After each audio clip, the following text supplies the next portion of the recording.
Thank you very much.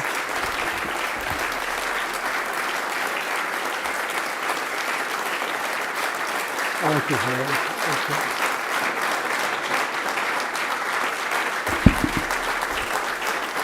Thank you very much, everybody.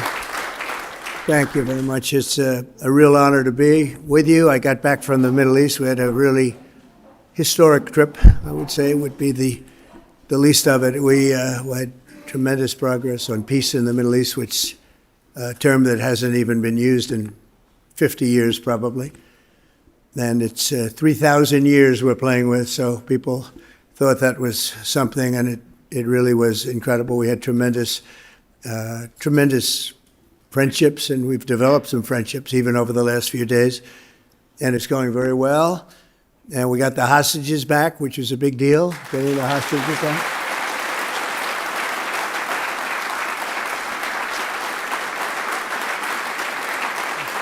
Everybody feels that way. Everybody feels that way, and other things are happening. Even today, things are happening that are very positive. Everyone wants to see it happen. Countries that didn't get along with each other are now seemingly in love with each other. Now, in the Middle East, that'll change perhaps, but the deal will still be there, and it's going to be, I think it's going to be something to remember. We've settled now 8 wars, if you think. It was 7, now it's 8.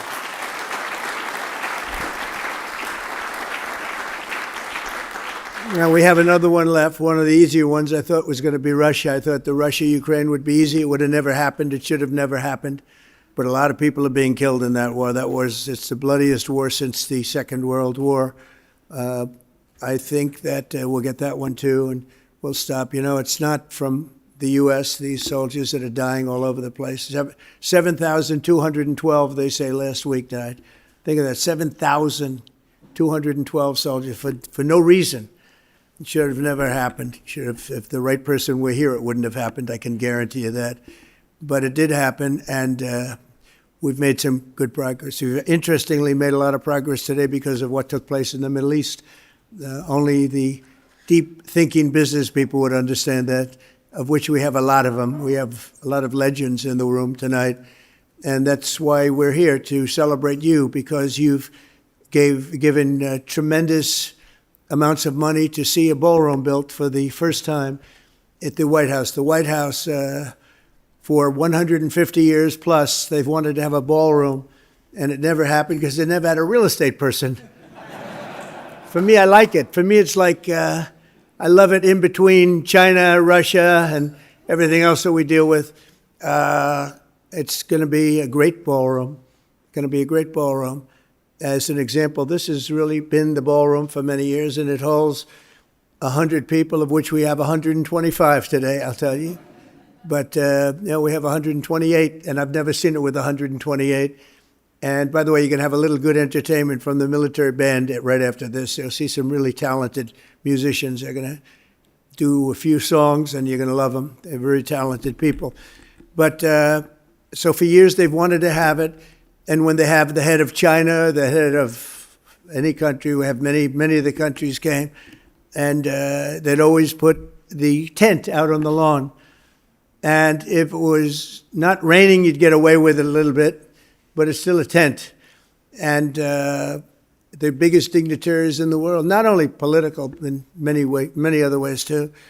And so I always said that if I pull it off again, we are going to build a ballroom, and I'm going to start right at the beginning. And we had it designed by one of the top architects in Washington, who's very, very respected, and very, very respected, actually. And we started the process, and we have it concluded, and it's actually starting right behind us. And if you look, this is really a knockout panel. Should I show you? I guess maybe you've sort of seen, right? So we don't really want you to walk on there, but you can take a look if you want, if you're curious, because we took out all the strength from underneath. That collapsed. We collapsed it over the next few days. It's going to be demolished. Everything out there is coming down, and we're replacing it with one of the most beautiful ballrooms that you've ever seen. And you have some pictures, and basically it's right here. Here's your White House. Here's the West Wing. And here's the east side, which has been tinkered with for years and years and years. And they had originally a very beautiful building. They called it the East Wing, but that was sort of semi-knocked down about 5 times and changed and redone, and everything else. It was originally done by McKim, Mead, and White, great architects. And so that came down, and mostly it's taken down already. And we've started excavation. I'm very good at building things on time, on budget, that I can tell you. You're not going to see, like the Fed, where they're up to $4 billion or something to paint some walls. It's the craziest thing I've ever seen. This guy, he's too late. He should have been too late with that one, not done it. It would have been better. It didn't need to be done. He could have painted the ceilings. They ripped down a gorgeous ceiling like this. And then they said, we have a problem. Now we have to put one up. How do you do a ceiling like this? And they're way over budget. They decided they wanted to do a basement, but unfortunately the basement is right next, you're right next to the Potomac. And when it went down, they should have stopped immediately because they should have known. But they have a little thing called the Potomac River where the basement is. But they said, we're going to get it done anyway. So you build what's called a reverse bathtub. And it's not that uncommon, but it is actually a reverse. You seal it. The problem is nature always wins. I know a lot about reverse bathtubs. I've done it. And it's something you only do in emergency. There was no reason to do it there. They could have actually, if you think about it, they could have added 3 floors on top, and it would have cost about $2 billion less. So they ended up in this disaster of building a basement in the Potomac River and keeping the water out. Very hard to do as you're pouring your concrete, which has to be dry. And it's been a disaster. And this is the same guy that keeps the interest rates too high. We should be much lower in interest. We're doing so well, but we would have been, as good as that is, even better. I don't think it's affected us much. It can't. We have an all-time high stock market. Everybody in this room is extremely happy with Trump. If you weren't, I would have postponed it. I would have said, let's do it some other time. But the stock market hits records almost all the time. Every once in a while, we'll have a little situation come up that drives it down, but it comes right back. We're doing really well on trade. We're taking in hundreds of billions of dollars on the tariffs. The tariffs are making this country so rich, and they're making it powerful. We stopped a lot of these wars using trade. We had, as an example, India and Pakistan were going at it really hard. 7 planes were shot down. It was going to happen. Bad things were happening. And I was talking to both of them about trade. And I said, how are we doing with those two? Sir, we're doing very well. Great. Well, we're not going to do well. We're not going to do a trade deal unless they stop the war. And I got him on the phone, and I said, listen, we're going to put a 200% tariff on your country for any product you sell into the United States unless you stop this war, because I'm not going to be a party to it. You have 2 nuclear nations, by the way. No, you can't do that. I say, I can do that. Very easily I can. We're not going to lose millions of people from the planet. And frankly, that dust can blow over here too. It affects everything. It's a powerful, powerful weapon. Too powerful. So powerful you don't want to talk about it. So they said, no. I said, yes. Here's the story. If you're going to go and do it, we're cutting off all negotiations. There'll be no trade with the United States of America. Both nations. I spoke to them both. I like both. The leaders, I like them both a lot. But I said, that's the way it is. And I get a call the next day. We have decided to de-escalate. I said, I thought you would, actually. We have decided that we will not fight. I said, have you come to a conclusion? Yes, we're not going to do any more. And they stopped. It stopped. Just like that. This could have been a nuclear war, probably would have been. In fact, the Prime Minister of Pakistan came and saw me, and he was emotional about it. And in front of a group of people, he said, this man saved 3 million, 5 million, maybe an untold number of lives. And it was just recently that this happened. And we did numerous of them like that. And part of the reason we did it was trade. I think of the 8, I would say 5 were because of trade. The power of trade, but the power of tariffs. Tariffs have made us a very kind nation because a lot of people aren't dying. I use it for purposes of stopping wars. I love stopping wars. And sort of interesting, I'll be the only president. I don't think any president stopped 1 war. I stopped 8 wars in 8 months. Did I get a Nobel Prize? No. I said, can you believe it? Even I said, yeah, that's an impossible one. But it's all right. I suspect they think next year will be better, but I don't care. You know what I care about? I saved maybe hundreds of millions of lives, but certainly I saved millions of lives. So we're very happy about it. So now we'll get back to the point on hand. And that's where you're really here because you've contributed to this incredible building that people have wanted for so many years. And we show another building. It's an arc. It's the arc. So that circle, that's Arlington Memorial Bridge, as you know. That's sort of the most important one, a very important structure. And at the end of it, you have a circle that was built 150 years ago. Nobody knows really when. And in fact, they put a couple of columns on each side. So you have two columns on one side, two columns on the other. But you have in the middle just a circle. And everyone that passes it said something was supposed to be built there, and it's true. But a thing called the Civil War interfered. That's a good reason. I would say, Ike, that would be a good reason, right? The great Ike Perlmutter. The Civil War, if you said you're having a war, I think they have a good reason not to build. Again, you know, they were building the Washington Monument, and they stopped, and you can see where they stopped because the stone is a little different color when you get up to the middle. But anyway, they stopped here. And then they were, in 1902, they were going to put a statue of Robert E. Lee up. It would have been okay with me. A lot of people wouldn't have liked it, but it would have been okay with me. Would have been okay with a lot of the people in this room, but they didn't do that.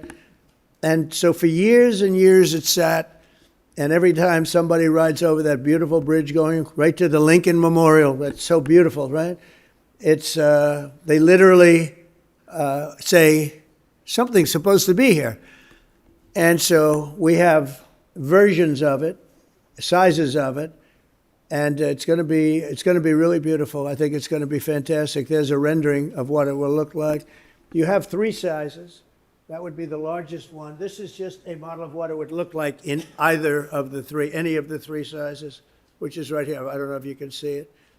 It's sort of, that's Lady Liberty. Lady, did you ever hear of Lady Liberty? On top. But, so the sizes would be very different. Now here's Lincoln, and this is sort of facing this way. And so, you know, there's a direct line. They did this, they didn't do that. So this would be, I go, small, medium, and large, right? Small, medium, and large. And whichever one, they look good. I happen to think the large looks by far the best. Why are you shocked to hear that? So we're going to, you know, just do something for the city because we're so proud of what we've done with crime.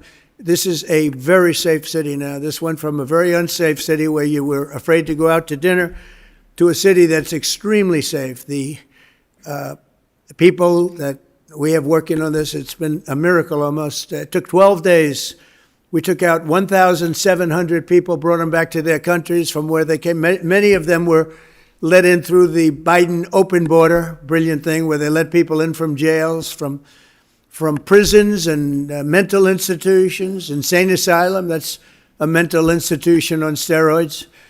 And I mean, they were literally emptying out insane asylums into our country. This is Venezuela, but other countries also, not only Venezuela. And speaking of Venezuela, we've, you know, we have a lot of drugs. We had a lot of drugs coming in by water. That stopped. In fact, nobody wants to go fishing anymore. Nobody wants to do anything near the water. They might have a beautiful boat, and they might as well get rid of their boat because they are very nervous about going on the water. It's been amazing. So now we were having literally, it was like a subway train of people and drugs coming into this country. A lot of them coming from Venezuela. A lot of them come from Mexico and Colombia too, in all fairness. But we wanted to knock out one track, and I can tell you we cannot find anybody anymore. We're looking down, they're looking down. There's not a boat on the entire ocean that we can see outside of the ocean liners, and even they're a little bit concerned about things. But it shows you the power and the strength and the technology of our great military. We have, you know, I rebuilt the military in my first term. We had a great first term. We had the best economy ever. We had a rebuilding of the military. We had the big tax cuts and the all of the assets of the tax cuts, including the 1-year depreciation. You write it off on 1 year. Now we have better under the great big beautiful bill, because we have no tips for, think of this, you have no tax on tips, and you have no tax on Social Security, and you have, for your workers, you have no tax on overtime. It's really a middle, I would say a middle of the road bill from the standpoint of who is it representing. It's the workers. It's the biggest bill ever passed in the history of Congress. And I'm glad we did, because we don't need any more bills. We have everything in that one. Plus we have the deductibility every single year for 10 years. The other one had it for 1 year. You had a rush. This time you don't. Actually, I was in favor of rushing, because that's awfully good for elections, but it's not about elections. It's awfully good. So you have deductibility. You have so many different things. We have great social programs, $50 billion going to rural hospitals. So the great, big, beautiful bill, and we got it all in one. I was very happy, because we had little arguments about that. A lot of people wanted to do it in small chunks. I said, if you do it in small chunks, you'll never get it approved. You'll get some approved, but not all of it, and not even close. You get much less, I would say less than 30%. So they've never done this before. They put every single thing that I wanted for 4 years in one bill, and we call it, some people call it different. I call it the great, big, beautiful bill, because that's what it is. And this will keep us, what we want to manage it now. We're going to manage it. All you have to do is that, but we got it all approved. And one of the things I thought, though, while I do, because it's so relaxing for me, real estate is relaxing. For a lot of people, real estate is a very trying business. I've always liked it. I've always done well with it. I love building things. And this way, I can build some beautiful things. And this, again, has never been built, and we're going to start that pretty soon. It's going to be great. And then the ballroom for the White House is the thing that you people have really, really been very generous with. And we're going to build a room that's going to be able to hold literally the inauguration if we want. All of the glass on the sides is bulletproof. It's 999 people it can hold. So if we figure we have 125 people in here approximately now, which I've never seen before. I've always heard it's less than 100. But it's amazing when you have too many people, you can fit them in. You know, you can always fit a few more people in. And pardon the fact that you're a little tight at your table. That's okay. That's better than lots of room for everybody, because nobody shows up, right? But you've been so generous in your contributions, very substantial money, fully financed. It's fully taken care of now. And in fact, we'll have money left over, and we'll use that for something. We'll use that probably maybe for the Ark or something else that will come. But we love to fix up Washington. If you went to the Oval Office, you'd see the Presidential Walk of Fame. And you've heard about it. And with the exception of one particular picture, there's no controversy. It's beautiful. It's a beautiful thing. This beautiful long wall that existed for, it's just literally a wall with half windows on top. And that was originally built as a swimming pool. Now it's where the press is, on the other side of the wall. And it's very interesting. All these people over here with all their cameras, although they've been very respectful, I'll tell you what, they've been very respectful for what's taken place over the last week. So I want to thank you. This is just a small little group. They have a big group downstairs. They have a lot of reporters downstairs wanting to be where they are. I don't know. These, I guess, are you special? This is Doug, who's he won the highest awards there is in photography, including Pulitzer Prizes, right? He won many Pulitzer Prizes for his great work. One that I wasn't so happy with, he had one with a bullet moving along. He caught the bullet. Can you believe this? He got another Pulitzer. But anyway, it's great to have you, gentlemen. It's really good. They have a whole group downstairs, a big group downstairs. I didn't think you'd like to have that up here, because they can be, some of them are sort of violent towards some of you, but not bad. So we did a design that is being, just lauded for the ballroom. Showed it to the top people. One of the things that I like the most, I came in and I said to the people in the building, I said, if I make it back, I want to build a ballroom for the country, really, because this is really, they call it the people's house. It's the country's house. I want to build a ballroom It needs it badly. And a ballroom that could seat 600 or 700 people so that when you have state dinners or more if it's possible. And I said, how long would the process take? Because I'm so used to zoning. And I've gotten a lot of zoning over the years to these two guys, these two geniuses, like movie stars, and they have a good brain besides. That's pretty nice. Nice to have you guys both with us. So they said, how long? I said, how long would it take? They said, sir, you can start tonight. I said, what are you talking about? You have 0 zoning conditions. You're the president of... I said, you got to be kidding. You mean I can actually do something that I really want? Because I'm used to sitting with heads of community boards and politicians, and it's fine. It's part of the beauty, if you want to call it that, or sometimes it's not so beautiful, of being a real estate developer, especially in New York. It takes you years and years, and it's, it's heartache. And they say, well, sir, we'd like you to cut off 40 stories. I had one where I had it 67 stories was approved. And we go to the end, and I get an emergency phone call from the head of the board. Sir, may we see you? Yes.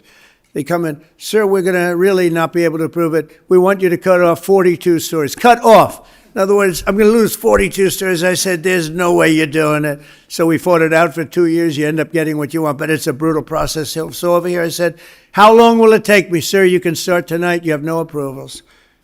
I said, you got to be kidding. He said, sir, this is the White House. You're the president of the United States. You can do anything you want. So with that came great responsibility. And we did something that was really appropriate to the White House. We didn't want to dwarf anything. We didn't want to make it so that it's inappropriate. And I was watching them very carefully, and that's what we did. And so we're going to have a phenomenal ballroom. This is going to be one of the best anywhere in the world. There won't be anything like it, actually. And it's 4 sides of glass, well, glass, beautiful glass, but totally appropriate in color and in window shape and everything else with the White House, moldings. So it's going to be very much in keeping with the White House. You know, a new thing is you build a super modern building next to an old-fashioned building. And I think that's good, but I don't have the courage to do that with the White House. It's good for a lot of places. It's not good. It's not good for here. So everything's very much in keeping. And we'll be able to have state dinners, the kind we would literally not even have state dinners because it's not set up. But for all those years, they wanted it, and now they're going to get it. And because of you, they're going to get it. And me too. We're all in this together. And I mean, I have so many friends, and so many of you have been really, really generous. I mean, a couple of you, I'm sitting here saying, sir, would $25 million be appropriate? I said, I'll take it. You know, it doesn't take too many 25s to get it done. But a lot of you have been really fantastic. Ike, thank you very much. You were great. You were great, Ike Perlmutter. And they just felt it was something that's really good. It's the preservation of something there's nothing like it. To me, there's nothing like the White House. Even after I won the first night, I went up and I'm standing in the residential hallway with Melania, and I'm looking into the Lincoln bedroom. I said, that was a surreal experience. I'm saying, do you believe this? We're in the White House, and that's the Lincoln bedroom. And it takes a while to get used. I'm still not probably really used to it. It's just a special place. What can I say? So we have to take care of it. And we have little things like at the Lincoln bedroom, the bathroom was done by the Truman family and, a long time ago. And it's done in a green tile, and it's done as in a style that was not exactly Abe Lincoln. It's a style that's not good. So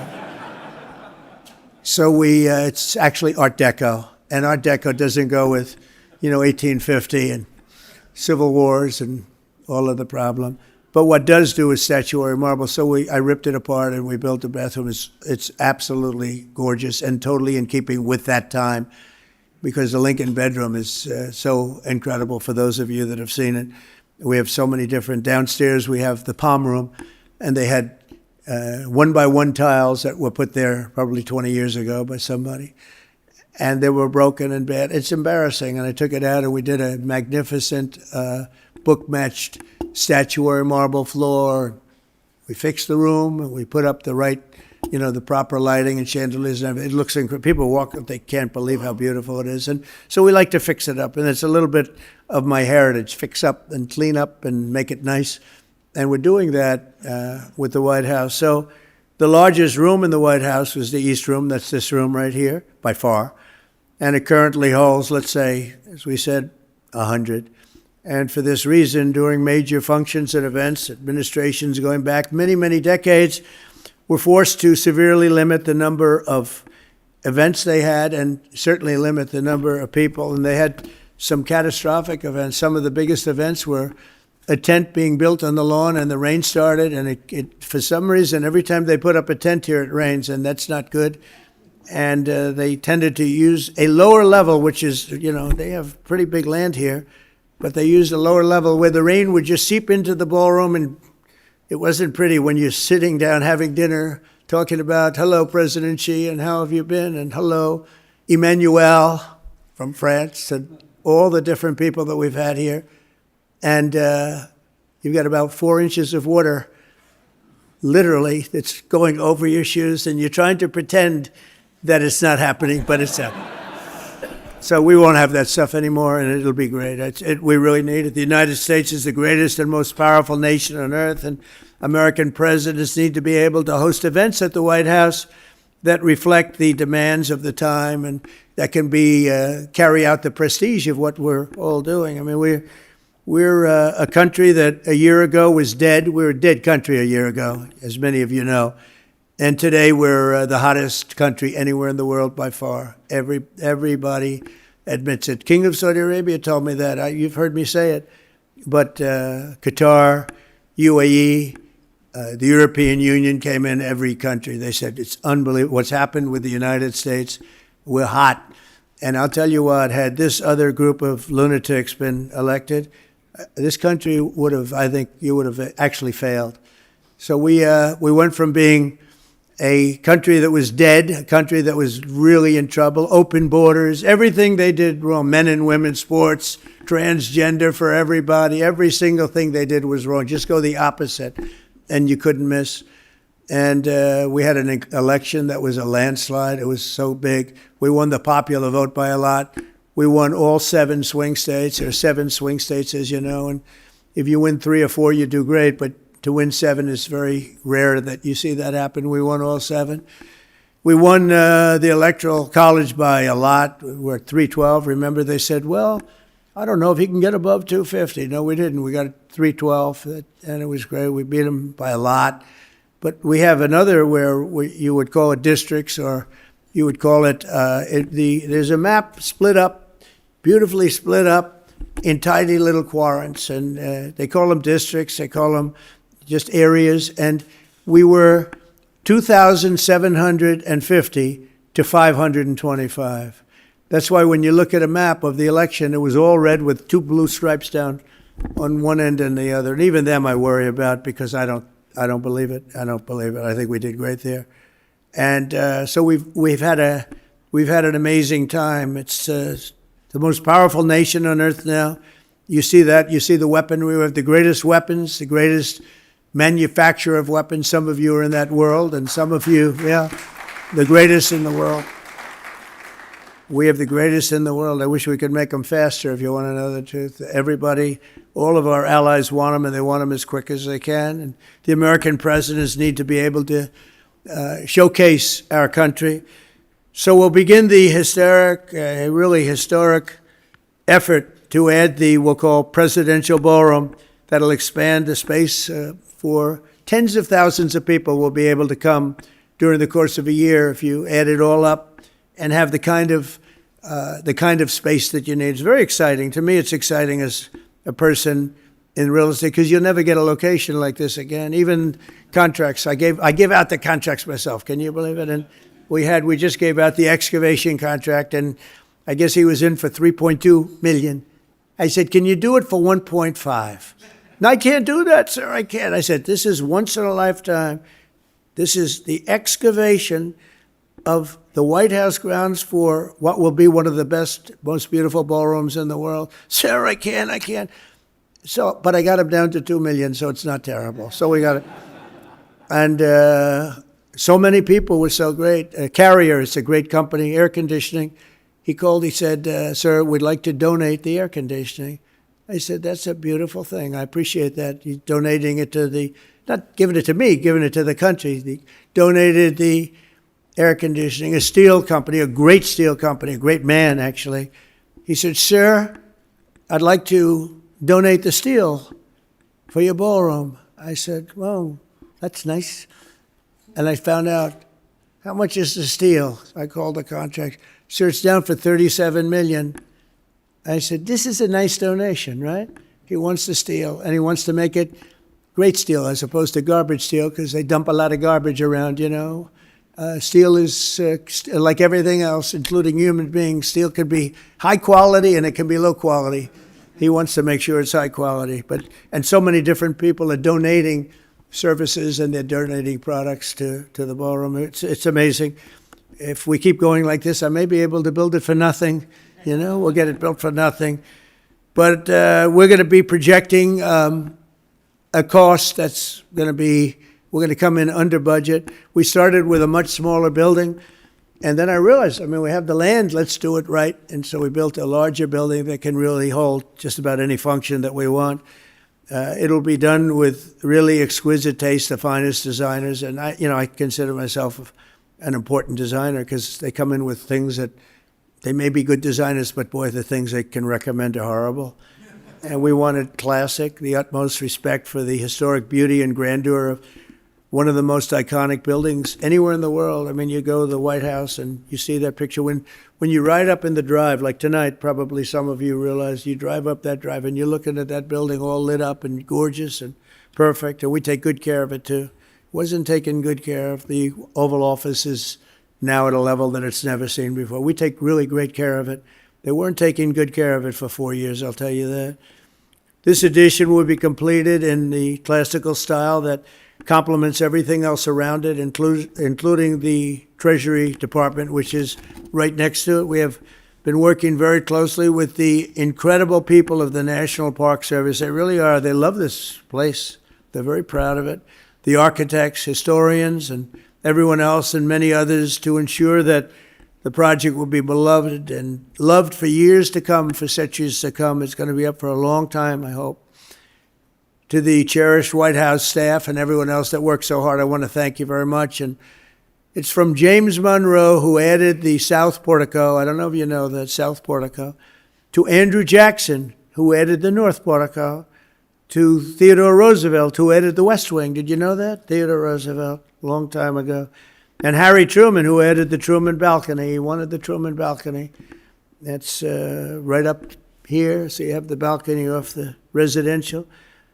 Chief executives throughout the history have contributed to making the White House special, and nothing of this magnitude has been done. But the really big recent renovation was the West Wing and the Oval Office, and that's pretty major in terms of what it stands for. It's actually not big, but it's really big in another way. It's the biggest, I would say, in another way. And that was around 1900. So that's a long time ago. That's a long time ago. And this is going to be something that's going to make you all very proud. So now we have the presidential ballroom. We're ensuring that the People's House will continue to serve the American people properly, and we can have all the people in the world come and they'll say, boy, what a place that is. But I want to thank, and just leave it by thanking everybody in this room. You've been unbelievable. Some of you have been just incredible. You really felt it was very important to do this, and it happened so quickly. I mean, I thought I'd have this dinner like in a year from now, a year and a half from now, and we have it already because it's fully taken care of. And I just want to thank you all. You're very special people, really. But somehow the ballroom at the White House, it really hit a nerve with a lot of people.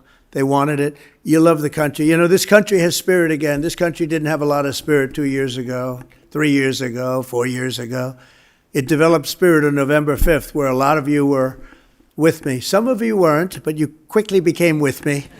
It's amazing the way a victory can change the minds of some people. but most of you were with me. And Pepe, you were fantastic. He's got a little sugar business. He has a monopoly.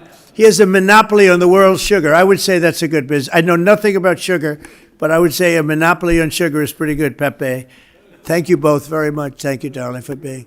Well, thank you both for, yeah, that's right. He ends up with good real estate. It starts off as sugar, then all of a sudden he's in the middle of a city, and he ends up, but he's been great, and a supporter right from the beginning for years. And I see you sitting out there, and I appreciate it, and so many others. So I just want to say thank you all. Simply behind me, so is a knockout panel. This panel, the next time you come here, will be opened up and gone. No problem with any of the surrounding areas. This room will be fixed. This will be like a cocktail. The whole floor will be cocktails or pre-briefings or whatever it may be, lots of different things. So the entire floor, so you come in, the entire floor sets up. We didn't have to do any of that. Usually you have to do that. You need different rooms to go along with the ballroom. They're already built, and they're built better than anybody would ever build, because this is beautiful stuff. It doesn't get better. So we have this one. We have another one similar on the other side. And then we have various meeting rooms and rooms in between that are served for, different dinners for different people. And all of this is utilized just the way it is. It'll be enhanced. It'll be even more beautiful, but it'll be, and really brought into the future a little bit from the standpoint of life and lifespan. So this will be your area, and then you get the bell, bing, bing, bing, and you walk into the ballroom, and you'll have close to 1,000 seats if you need them, or much less. We have separating panels, so it can be less, or it could be actually even more than that. So I think it'll be something you'll be very proud of. And what we're going to do is, when we open up, you'll be among the first groups, maybe the first group if I still like you at that time, which I'm sure I will. But you'll be here, it will be here, and you're going to be very happy. You're going to be very impressed. We get it done. So I want to thank everybody very much, and it's so many friends in the audience, and I just want to thank you all. You're very special people. You love the country. You love the White House, and what you've done is very important. And we'll have a little dinner, and we'll ask the press to now go home to your wives, family, say hello to them. If I don't like you, don't even bother. But you've been great. Thank you very much. And Doug, thank you very much, and congratulations on a great career. Thank you. Thank you, everybody. Thank you very much.